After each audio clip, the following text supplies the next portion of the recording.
J'ai commencé à utiliser Vélib en 2019. Je devais absolument aller à mon job étudiant de l'époque, sauf que tout était bloqué à cause de la grève des transports. Le soir même, j'ai pris un abonnement Vélib à moins de 26 ans qui coûte 2,30 € par mois. Et aujourd'hui, je paye un abonnement à 7,10 € par mois. Pourquoi, vous allez me dire? Je vous dis ça plus tard dans la vidéo. Alors voilà, ça c'est un Vélib vert, le Vélib classique. Et ça c'est un Vélib bleu, la version électrique. On le voit à la couleur, mais aussi au logo de la prise électrique là. Dans cette vidéo, je vais vous donner mon avis sincère sur les Vélib après 5 ans d'utilisation. Les verts, les bleus, vous allez tout savoir. Et surtout ce que j'en pense en tant que parisien. D'ailleurs ici, on a une station Vélib. C'est tout simplement là qu'on récupère et dépose les Vélib après un trajet. Et si vous ne saviez pas, le Vélib bleu a une fonctionnalité cachée que personne n'utilise. Je vous la dévoile à la fin. On commence avec les Vélib verts, les bons vieux Vélib verts. Ce que j'aime bien, c'est qu'ils sont pas chers. Tu peux utiliser des Vélib verts tous les jours en illimité pour moins de 3 € par mois. C'est imbattable. Ce qui est cool, c'est que de manière générale, tu as plus de Vélib verts que de bleus, donc il y en a plus de dispo. Et en plus, ils sont moins sujets à la panne vu qu'il n'y a pas l'assistance électrique à gérer. Ce que j'aime pas par contre, c'est qu'ils sont très lourds. Genre, tu te traînes une masse, c'est pas un vélo, c'est un tank. Pour être honnête, c'est un tank. Mais au moins, ça te fait les cuisseaux.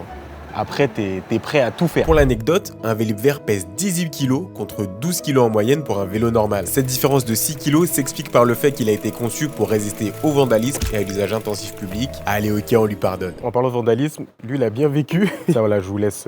Bref. Et en ce qui concerne les petits Vélib bleus, c'est plus intéressant. Déjà, le gros point positif, c'est l'assistance électrique. C'est beaucoup plus agréable de rouler dans Paris avec. Tu fais beaucoup moins d'efforts. Et en plus de ça, tout simplement, tu te déplaces plus vite dans Paris. Et parfois, ça peut être vraiment pratique, quoi. Ce que j'aime pas, par contre, c'est que parfois, c'est vraiment compliqué d'en débloquer un. Genre, tu peux vraiment passer 10 minutes à trouver un vélo qui marche, juste que tu peux débloquer. Et en plus de ça, parfois, si tu as la chance d'en avoir un, des fois, il n'y a plus de batterie ou même ça dysfonctionne au niveau de l'assistance électrique. C'est souvent la loterie, quoi. Deuxième chose à noter, il y a moins de Vélib bleus qui sont disponibles par rapport au Vélib vert. Et oui, sur 100% des Vélib, il y a 40% d'électrique et 60% de mécanique. D'ailleurs, d'expérience, je me rends compte qu'il y a beaucoup plus de gens qui cherchent à utiliser des Vélib électriques. Ça explique aussi peut-être pourquoi il y a plus de panne du côté de ces vélos-là. Par contre, pour le coup, c'est vraiment pratique pour les longs trajets. Tu peux vraiment traverser Paris en une vingtaine, 25 minutes, tu vois. C'est aussi génial pour se déplacer sans effort. C'est génial si tu veux juste chiller dans Paris et profiter du soleil. Regarde, c'est magnifique. Regardez cette ville, Paris sous le soleil, imbattable. Et aussi, comme j'ai dit tout à l'heure, c'est vraiment cool si tu veux aller très vite. C'est d'ailleurs la raison pour laquelle je paye 7,10 € par mois, c'est pour avoir les Vélib bleus. Je me suis rendu compte que j'aimais bien aller vraiment vite d'un point A à un point B et du coup j'ai dû changer d'abonnement pour pouvoir prendre plus de Vélib bleus. Pour vous résumer rapidement, je suis passé du V+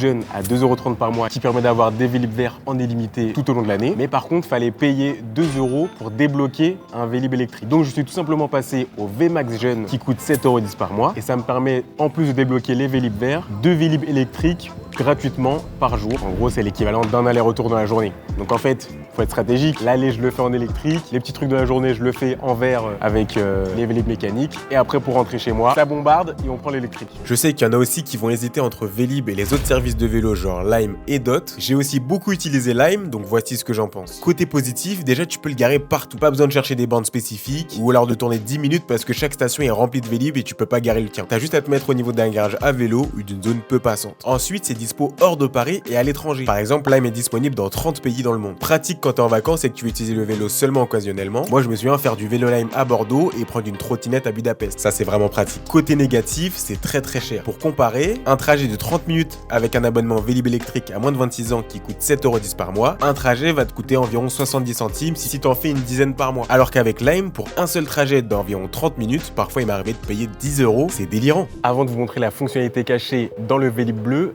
abonnez-vous, on est bientôt 60 000 abonnés. Regardez bien ce panier. Est-ce qu'il y a quelque chose qui vous interpelle? Eh ouais, je crois que vous l'avez vu. C'est ce logo USB en fait qui permet de charger de son téléphone avec une prise USB juste là. Et je l'ai jamais utilisé. Je sais même pas si ça marche. On va essayer ça ensemble. Donc là, mon téléphone, il est éteint et dès que je vais le brancher, on va voir si ça s'allume. Attention. Oh là là, je crois que ça marche pas. Oh là là, je crois qu'on s'est fait scam. Ça marche pas. J'ai testé sur un deuxième juste à gauche là. Pareil, il voulait pas se débloquer. La prophétie des Vélib bleus qui se débloquent pas est encore confirmé. D'ailleurs, il y a d'autres aussi qui fait ça, mais c'est beaucoup plus simple. Il y a juste à poser le téléphone à l'avant et ça charge en induction. Question bonus, d'après vous, combien y a-t-il de stations Vélib dans tout Paris et proche banlieue?